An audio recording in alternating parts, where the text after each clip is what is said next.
Hi, I'm Dr. Ali Caliendo here for the Kinship Training Institute at Foster Kinship to do a session on family systems issues in kinship care.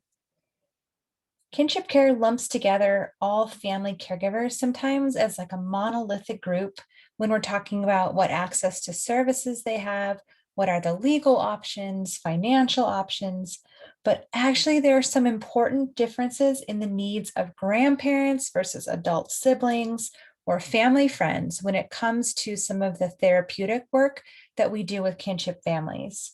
So while advocating for increased support for all kinship caregivers, this session will also highlight the unique strengths and opportunities in a variety of family system arrangements. This is informed by data collected for over a decade from foster kinship. We've served all types of kinship families, both formal and informal, in every possible combination you can think of, over 6,000 families in the last 10 years. And this session will shed new light on some disruption prevention strategies and also provide insights into how to be more effective when you're working with a diverse group of kinship caregivers. So the learning objectives of today's session, we're going to explain some of the diversity that exists within kinship family arrangements, explore differences in placement stability related to those family arrangements. So looking at the rate of disruption, for example, between grandparents and aunts and fictive kin. Going to lightly explain family systems theory, but how it is useful in working with kinship families, and then identify some issues common in some of the most common kinship family arrangements. So the agenda for today is looking at who are kinship families, the common themes experienced by kinship families, family systems theory as a tool, these dynamics we see in kinship family subgroups. We're going to look at disruption and placement stability, and then we'll do an activity using the movie Encanto, if you've seen it, and kinship care. So who are kinship families? This is information based on over a decade of research from Foster Kinship, which focuses on caregivers in Nevada, both formal and informal, and also a data set from Clark County looking at every single kinship placement over 4 years. So in total, this represents about 15,000 children, and it's pretty consistent based on formal or informal. There is no difference. And so what we see is that children in kinship care, their relationship to the primary caregiver is most common the grandmother, and that's the primary caregiver. And then we see a lot of children living with their aunts.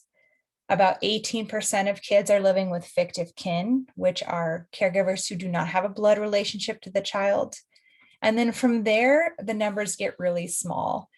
5% of children live with a grandfather as a primary caregiver, 5% live with a cousin, 3% with a sibling, and so on. When we look at what types of families are stepping up, we'll see that most commonly the maternal family is the one who is caring for the child. In 55% of cases, it's the maternal family, 24% paternal. Again, that 18% are fictive kin and 3% are siblings. The relationship, again, broken down by relationship and family side, we can start to get really into the data here where we see most commonly, we've got grandmothers on the maternal side with about 28% of kids in those arrangements. And then you can see aunts on the maternal side with about 13 to 14%. So when we start looking at it, we can really see where children are living. And it is quite diverse. A lot of times when we think about kinship families, we think maybe it's grandma.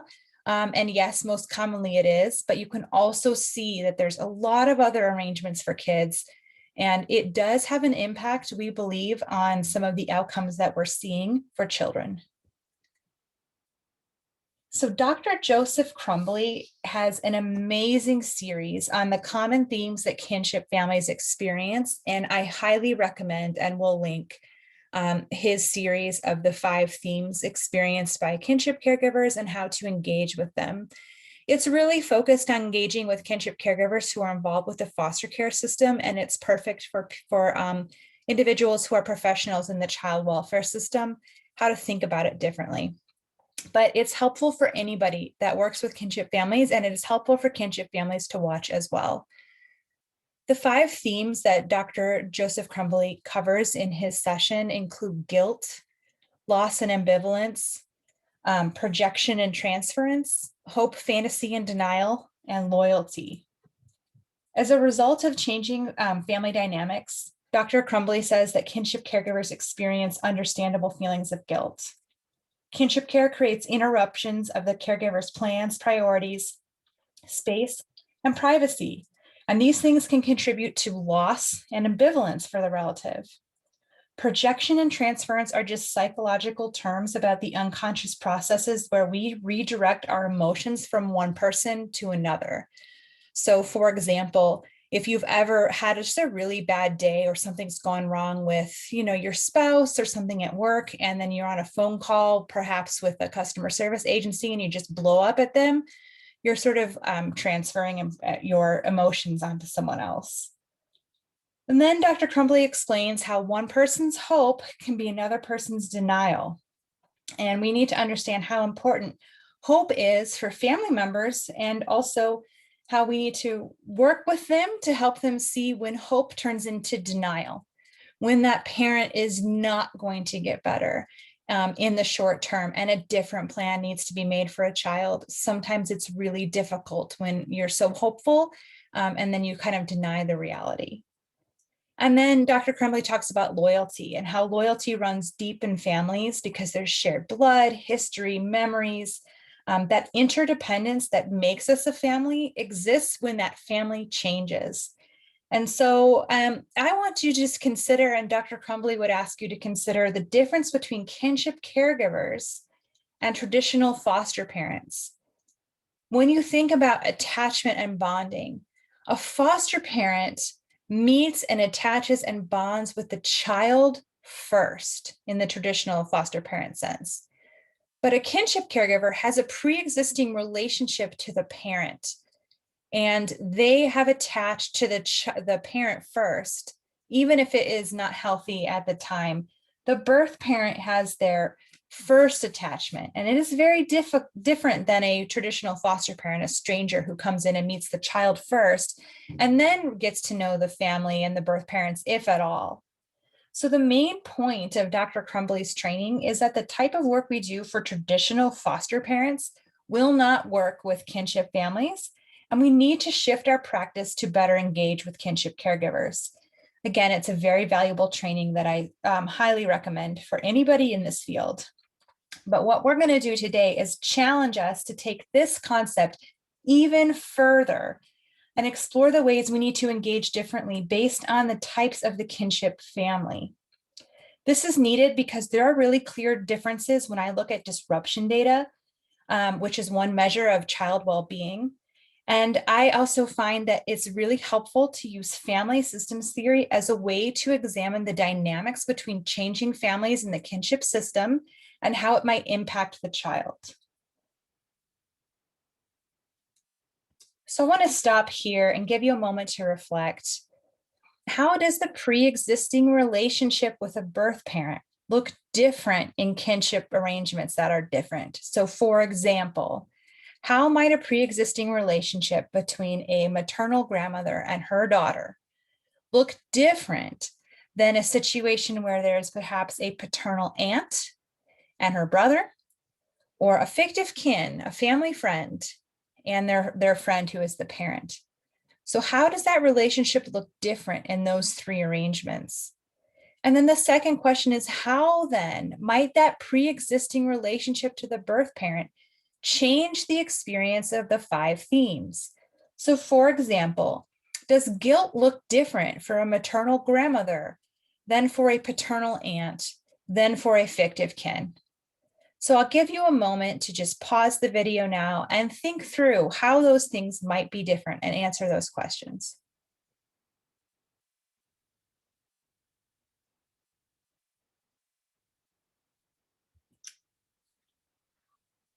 Going back to our kinship families, who they are and where kids are living, it's really important to take a look at sort of the majority of families. And what we see is the majority of families are living, our kids are living with their maternal grandmother, that's 28%. With aunts as a group is the next largest, 20%. Then with fictive kin at 18%. And then with their paternal grandmother at about 12%.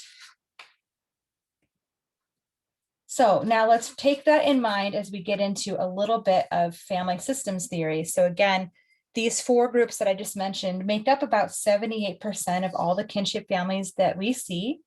And again, with the experience of working with over 6,000 families in the past decade, we have seen some unique themes that are different between these different family systems. So looking at family systems theory, if you've not don't know anything about it, that's okay. I'm going to go really, really lightly into it because you could spend your whole college career on family systems.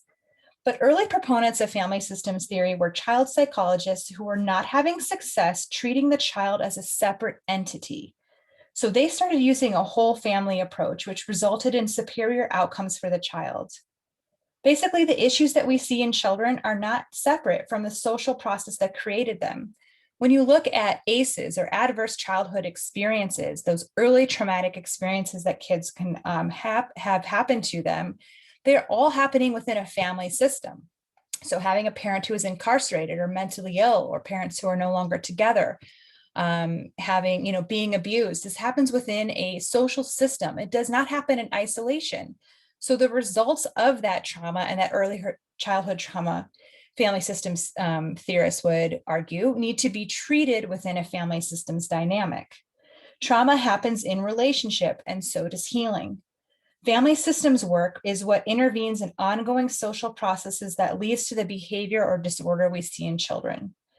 So family is actually an example of an open, ongoing, goal-seeking, self-regulating social system shaped by unique structural features such as the size, complexity, composition, and life stage of the family. It's shaped by biopsychosocial features of the characteristics of the individual family members, their age, gender, fertility, their health, their disease, their temperament. And there's rules that govern the balance between bonding and buffering in a family. In a family system, bonding refers to the forces working to tie family members together into a coherent unit. And buffering refers to the forces that work to preserve independent personal identity within the family and limit enmeshment. No other human relationship is so heavily governed by normative behavior as the relationship between a parent and their dependent child. There's emotional bonding and there's normative expectations for behavior. Of course, these norms for behavior in terms of caregiving are heavily gender skewed, falling far more heavily on females. It should come as no surprise that females actually make up 92% of all the primary caregivers we have seen over the past decade.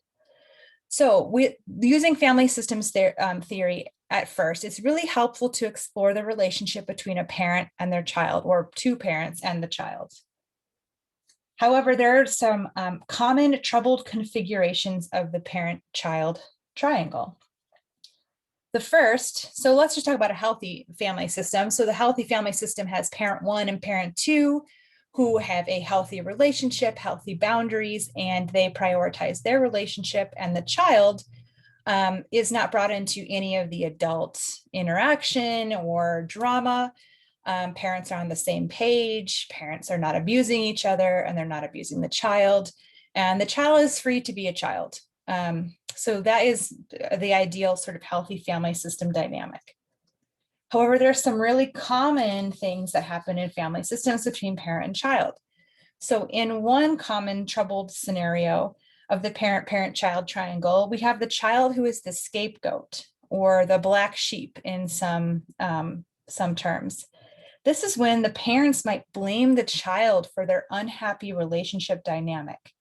It can result in triangulation, and it results in basically detouring the marital distress from the parent level to the child. So seeing the child as the problem if it is the child.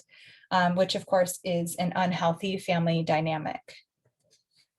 Another unhealthy dynamic or troubled configuration would be when the child takes on the role as mediator or helping the parents. It kind of flips the triangle on its head, if you will, where the child is working to try to fix or help the parents. Oftentimes child takes on more of an adult role, and we hear the term parentified.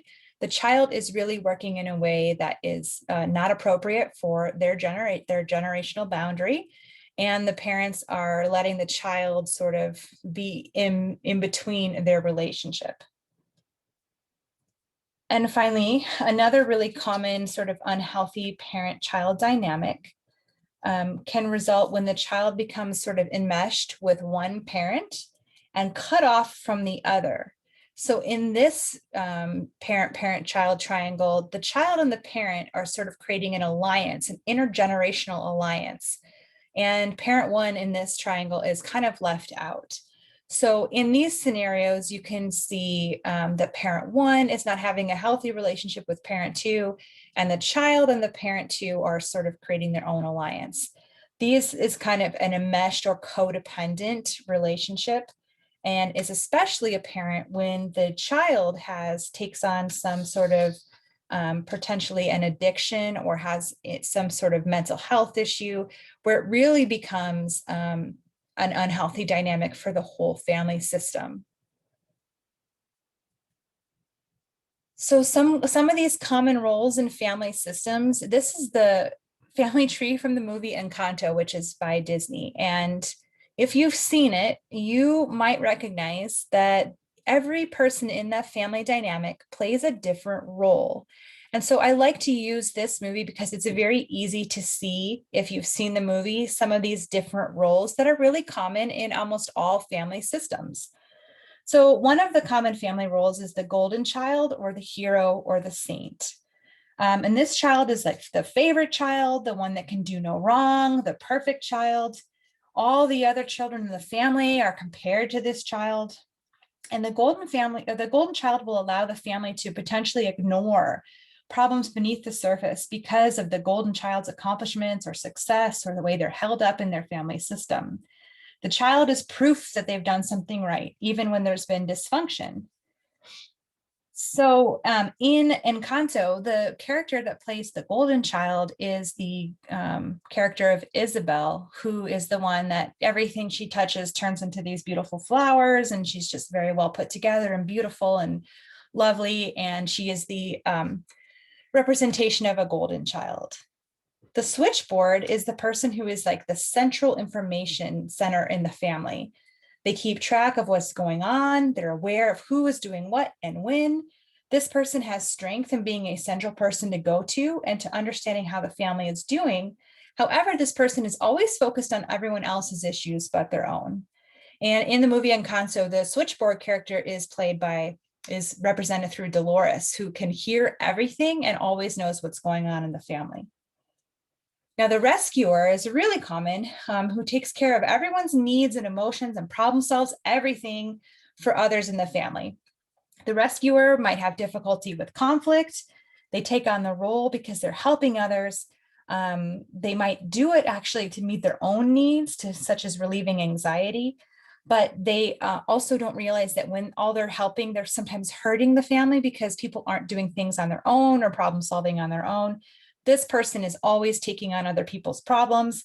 They live with a lot of guilt, and they might find it really challenging to focus on themselves and their own needs and take care of themselves and have appropriate boundaries.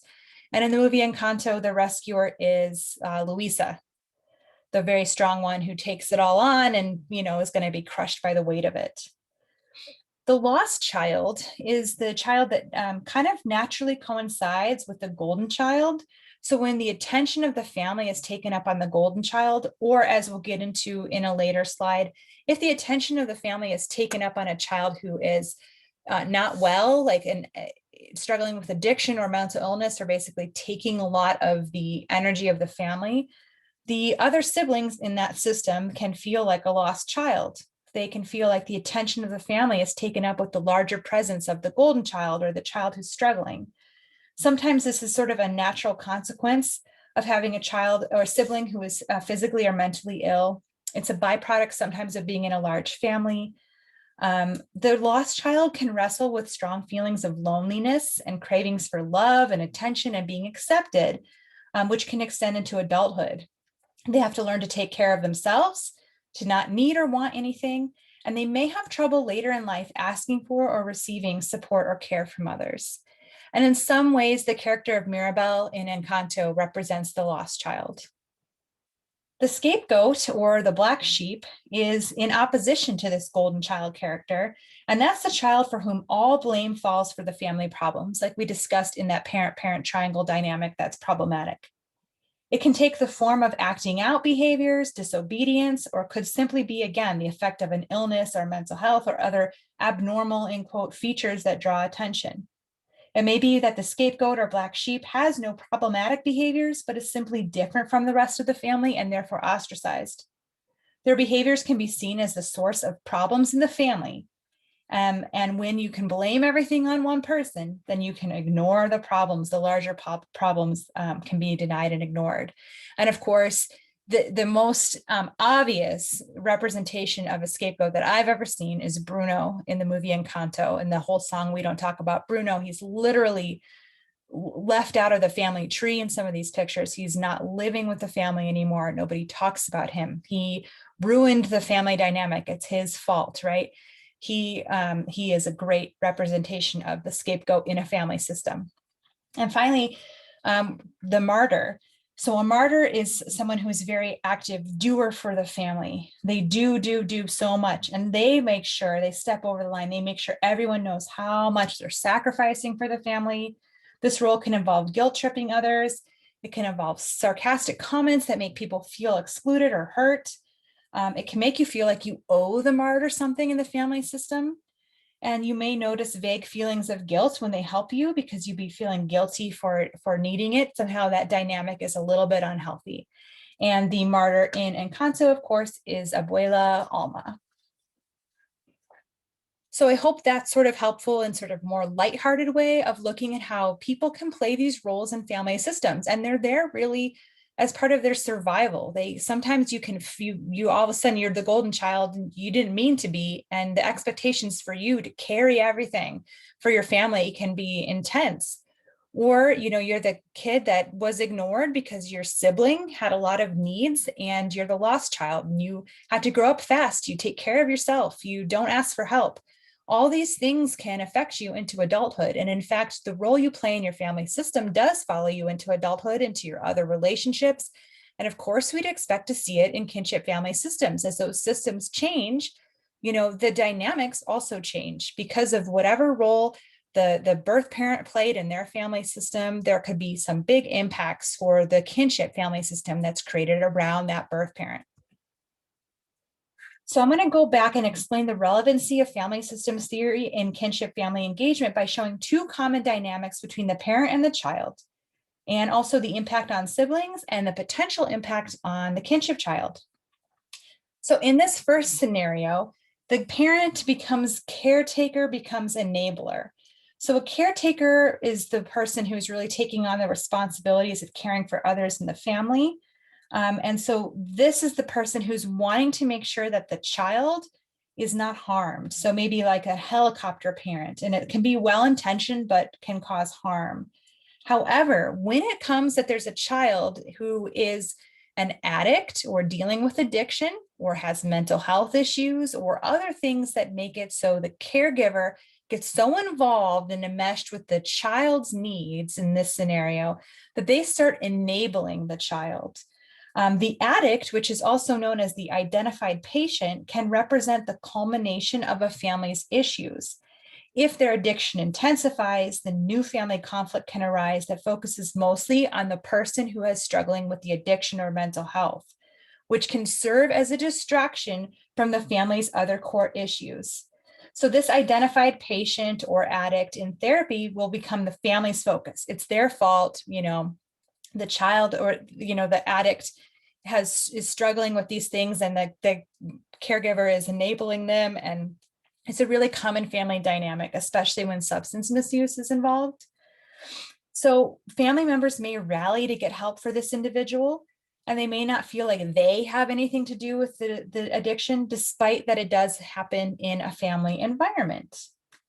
So in this scenario, we have an enmeshed codependent addict / identified patient and an enabler. Well, let's say that there is a sibling in this family. So in this family system, the sibling of the person who's taking up all the energy in the room can often become a lost child type, a rescuer, or even a golden child. So there's this dynamic that there's the child that's taking up all of the space, and then the siblings have to sort of figure out a different role. And so when there are other children in the home and you're seeing these dynamics, you're also potentially seeing that parent one, that other parent, might be at odds with the enabling parent. Maybe they disagree about how to handle the child who has the addiction, and they can sort of fade into the background. This dynamic is so common between mothers and their daughters.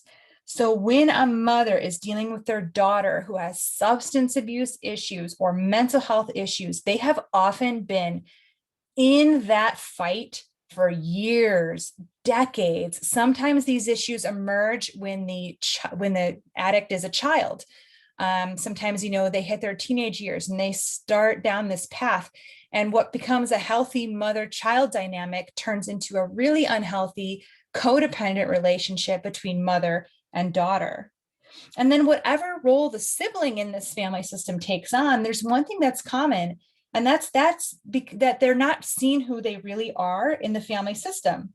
They may feel neglected or that their needs don't matter because the sibling who is struggling often sucks all the energy from the caregiving parent.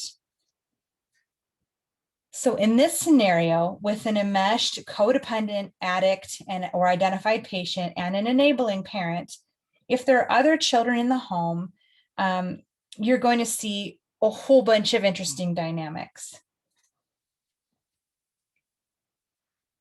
Now, another thing that we see is a caregiver and the golden child. So in this scenario, we have an enmeshed family system with the caregiver really giving all their attention to that golden child, the child who is really shining and carrying the family, and the one that can do no wrong. And again, if there are siblings in this family dynamic, they can also feel excluded or, become the lost child, or they need to always be aware of their place in the world and what's going on. And you can see how some resentment might develop among the siblings in both of these family scenarios. So now let's take it to a kinship scenario. So in this family system dynamic, it often comes to the point that the parent who was the child now is the parent of a child, that the parent can no longer care for their child. There are some options in this scenario, right? So this first scenario, we had the mother-daughter relationship. Now the daughter has a child. So in this scenario, the most common place that this child will go is the maternal grandmother, because we see that about 28% of the time, that's what happens. But we also see that aunts play a pretty big role in taking on their nieces or nephews about 20% of the time. And so this child will most likely live either with that caretaker enabler, the maternal grandmother in this scenario, or with the sibling of the birth parent, and that person may have taken on a rescuer role, or feeling like the lost child, or even the scapegoat. So depending on the pre-existing relationship between the kinship caregiver and their relationship to that birth parent, things are going to look really different. So for example, a grandmother who's taking on their grandchild and has spent maybe a decade or more trying to help their own daughter. Wow, there are some real deep feelings of potentially of guilt, of shame, of, how I can't, how am I supposed to help my daughter? You've been doing it for so long that having now to become the parent of your grandchild really shifts the dynamic. So, the emotions that the grandmother would be bringing into that new arrangement would be different than the emotions that the aunt would be dealing with. So when aunts take on their nieces or nephews, a lot of time their role in the family system has been sort of pushed aside because the parent of the child has sucked the energy out of the room. So some of the feelings that they're bringing, it's not the same guilt. They may be guilted because how are you taking this child when you're taking away from your sister? You know, there's a lot of guilt that can be put on them or blame that can be put on them. But aunts come into this situation very differently, often feeling a little bit more, to be blunt, a little bit angry about, wow, you know, my sister has been doing this for 10 years and now here we are, and I'm always cleaning up after them and solving their problems, and here I am now raising their children. So it can be that the emotions that come when the kinship family is first created can be very, very different depending on that dynamic.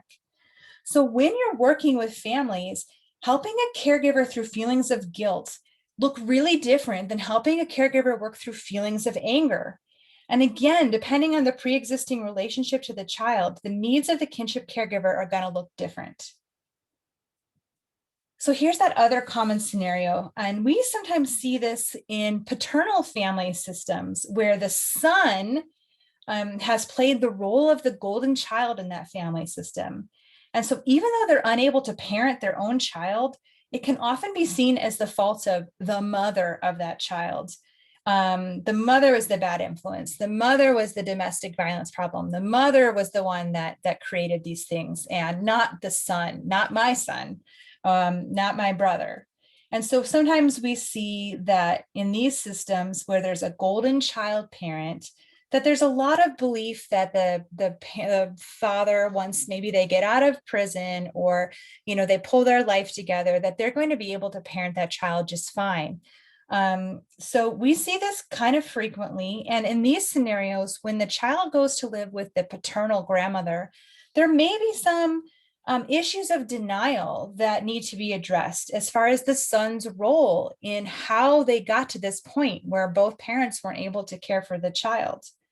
In this scenario too, if the child goes to live with the aunt, there may again be feelings of resentment or anger or guilt, especially when there's a golden child dynamic with the birth parent. Other family members in the family system can be really cruel to people who step up to care for children. How could you do this to your brother? You know, how could you do this and, you know, take away his chance to be a father? There's a lot of things that can be thrown at, especially aunts in these scenarios, that can be really, really difficult for them because they are doing the very best they can and they're doing the right thing to step up. So more likely than with maternal aunts, we see paternal aunts really dealing with a lot of blame, especially when there's the golden child dynamic. Now, I want to just preface this whole thing by saying these are just a few common things that we may see. Every family system is different, and my generalizing right now is in no way saying that all maternal families are this way, all paternal families are this way. What I'm drawing from is 10 years of experience with these 6,000 families and seeing that there are some common themes that do emerge. So again, I want to go back to Dr. Joseph Crumbly, and I hope it's a little bit clearer now that his 5 themes of how to better engage with kinship caregivers as the helping network should also consider these themes in the context of the pre-existing family's relationship to the child. What was the relationship between the kinship caregiver and the birth parent before they became the primary caregiver of the child? So here's a scenario now where we have this child who was born in these 2 family systems, and they can go to their maternal grandparents, the paternal grandparents, the maternal aunt, the paternal aunt. It's something that is going to look different for that child depending on where they end up living. The child's needs are the same. The birth parents, they have similar needs, right? No matter where that child goes, the birth parents' needs are relatively similar. The child's needs are the same, but the experience that the kinship caregiver brings to this relationship is going to look different. And people who are working with kinship families and kinship families need to understand there is no one size fits all when you're working to heal patterns of trauma in your family system that you're unraveling through crisis of kinship care. So it's an opportunity. Kinship care is an incredible opportunity to do some deep healing in your family system. And families should be encouraged to really sort of go there to heal in order to help the child. So let's go back to the most common family arrangements we see. Again, this is in Nevada based on the data. So again, depending on the pre-existing relationship to the child, the needs of the caregiver may look different. So sometimes what we see emerging more commonly than not in some maternal families, grandparents, is the codependence. The grandma has been working for years and years and years to help their daughter, help their daughter, help their daughter, help their daughter, until the point where it's not helping their daughter, because of course no one can help somebody what they can't do for themselves. And so this codependence can emerge. And the challenge there is, how do you help and encourage the grandparent to realize that they are not to blame? There is no shame. It is not their fault that their daughter wasn't able to raise their own child. And how do you help make sure that the child's needs, the actual child's needs, come before their child? These are really challenging conversations to have. And it's really comes from a place of deep pain, deep loss. And man, I deeply understand it in my own family system. For aunts on both sides, because of the dynamic between the birth parent oftentimes taking up a lot of energy in the family system, the aunts might come in feeling a little bit angry or being blamed. And again, dealing with anger is very different than dealing with guilt. And so when you're working with kinship families, whatever emotion they're bringing, you need to kind of go and meet them where they are, instead of just thinking that all families might have some of the same reactions. It's really important to know what the family is bringing into that caregiving relationship so that you can better help them sort of sort out and unravel what they need to do to be the best caregiver for that child. Now, we didn't talk about fictive kin, but I'm about to dig a little deeper into fictive kin. Fictive kin, the biggest issue we see with them is this lack of attachment. So fictive kin are not blood relatives. It might be the neighbor, the family friend, the coach, the godparent, whatever it is. Fictive kin don't have a blood relationship. And so a lot of times we see there is no attachment to that family system because they are literally not part of the family system. So it's a very different experience for them taking on a child in kinship care than it would be for the grandparents or the aunts. And then with paternal grandmothers, again, sometimes we see a little bit of that denial that their son has done anything or at the same level as mom. I think it's very easy to blame women because the gender roles are so strong. The normative roles of what a mother should be for her child is stronger for women than it is for men. And so a lot of times men gonna get a little bit of an easy pass, or, it's really the mom's fault. She didn't do enough. And so we're kind of working through some of that in some families. So why do I care? Why do I care so much about this? I want to dig into placement stability or disruption. I care about these dynamics because it's very clear from outcome data that these family dynamics might come into play in ways that affect the child who needs protection. So one of the lenses that I look at is how stable is the child in the kinship home. This is called placement stability, and it's tied strongly to some child well-being outcomes. So we have some observational data, about 15,000 data points, that family dynamics play a role in placement stability. So the data shows that on average, there's a kinship disruption rate of about 20%. So this means that about 20% of the time, the child will not, living in that kinship family, the child will not be there for very long, and they will have to go somewhere else to live. That's pretty high. But we see when we cut into the data that there is greater risk with some types of families than with others. So the disruption rate for grandparents, when we look at grandparents, they make up 47% of the group of all kinship families. Now we're talking about all grandparents together, maternal and paternal. And their disruption rate would be expected then to be 47%, but it's not, it's 34%, so it's lower. So grandparents, what this means, grandparents are less likely than the group to disrupt, or the child has to live somewhere else. Now, for aunts who make up that 20% of the group, we'd expect to see a 20% disruption rate. But in fact, we don't. We see that they disrupt about it. They're making up 25% of the group that disrupts. So that's higher than what we'd expect to see based on their composition in the group. Fictive kin, they are 18% of kinship families, but 27% of kinship disruptions. This is quite a bit higher than we'd expect to see.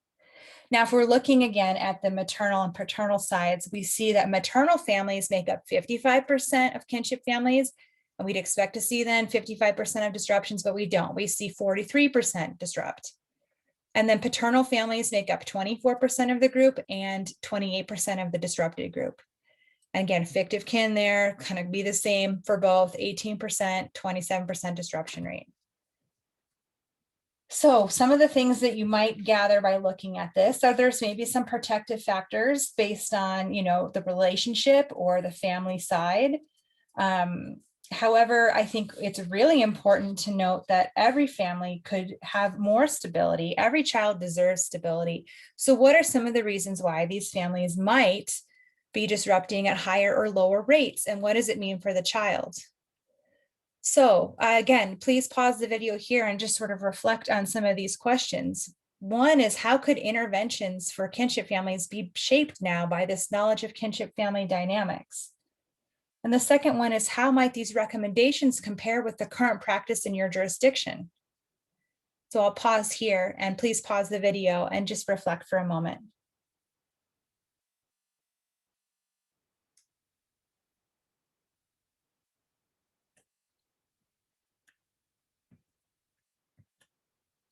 So one of the big things that Dr. Crumbly talks about in his videos of the 5 themes is that one of the things that we should be doing for kinship families is an assessment of where they are and what their needs are and how we can support the family and give them an active role in decision-making, in what they need, and what they need for, solving some of their own issues that they're bringing to it, and what they need for the child. One of the things that we don't see happening in most kinship family dynamics is that there's any assessment about what the kinship caregiver needs. For families that are involved with the foster care system, current practice is often to make sure that this home is safe, that the grandparents or relatives can pass a background check, but there isn't really time in our current practice to do that deep assessment of what the caregiver might need in order to be the most stable placement for the child. So really, this would mean that all of us as help in the helping network, and then kinship families as well, bringing a knowledge of generational trauma and family systems dynamics to working with kinship families will be more effective, I think, than just saying, oh, it's a safe home, so you're good to go. And we're not dealing with the guilt, the blame, the anger, the denial. We're not dealing with what the kinship family is, the caregiver is bringing to that relationship. And again, these things are happening usually in crisis. There's not a lot of time to think about it. And we're seeing that these dynamics, should they be left unaddressed, are potentially contributing to a much higher rate of disruption, which is really not great for the child at all. So current practice, there's really nothing in terms of therapeutic or assessment services for kinship families who are not involved with the child welfare system. And for formal families involved with the child welfare system, the assessment is probably not adequate, and there are not therapeutic services tied to kinship caregiving. And I strongly believe there should be assessment and therapy involved, family therapy that understands generational trauma and family systems dynamics. All kinship families deserve this. All children in kinship care deserve to live in homes that are stable and safe and nurturing, and this is a big key part of that. So as the last bit of reflection, you can pause and do this if you like.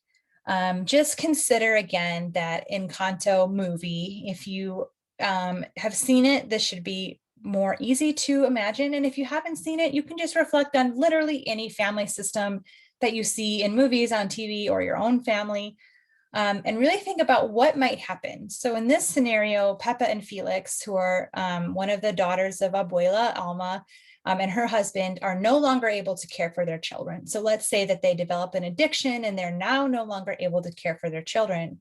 So the little ones in the circle, Antonio and Camilo, need to be cared for by a family member. Based on the family dynamics and the roles that we sort of talked about earlier, it would be fun to reflect on the strengths and opportunities if the children were to live in the following arrangements. So what would happen if the kids went to live with their adult sibling, Dolores, who is the woman who kind of heard everything, right? And the switchboard. What would happen if they lived with their Aunt Julieta and her husband?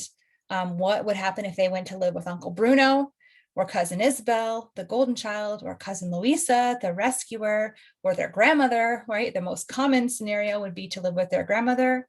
Or they could live with a neighbor who was next door to their house and saw that things were falling apart and decided to say, hey, I know these kids, I'd love to take them.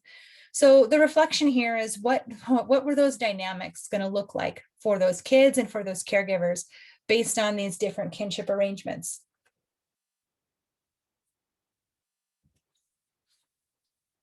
So recommendations. I strongly, and at Foster Kinship, we strongly believe our whole Navigator program is centered around information for kinship families being accurate and timely. They absolutely deserve accurate and timely information. But we're also recommending that there's more assessment, not just for the child's needs and what options the caregivers have legally and financially, but also in what are those family systems dynamics that you're bringing in that pre-exist this relationship that you're building now with this child in kinship care? What therapeutic services are available? And how can we help you work through some of those things? And you're not, there's tools available. Should we be able to better dig into some of that? So we advocate training, and we also would love to see family therapy be just a fundamental part of kinship care, available for free to any family who needs it, because we know that working through some of these family systems issues can provide stability for the child. And our whole goal is for children to be in safer, more stable, and more nurturing placements with their family, not in traditional foster care, not with strangers. So at Foster Kinship, we strongly believe that the field of kinship care needs to move towards a deeper understanding of some of these family system dynamics, generational trauma, and healing in these family relationships. So thank you so much for listening in this session. Where can you learn more? Of course, Foster Kinship Training Institute. We are here to provide resources based on what we know in Nevada. And we're also happy to talk about any opportunities that you might see to better the practice for kinship families. And we thank you so much for your time.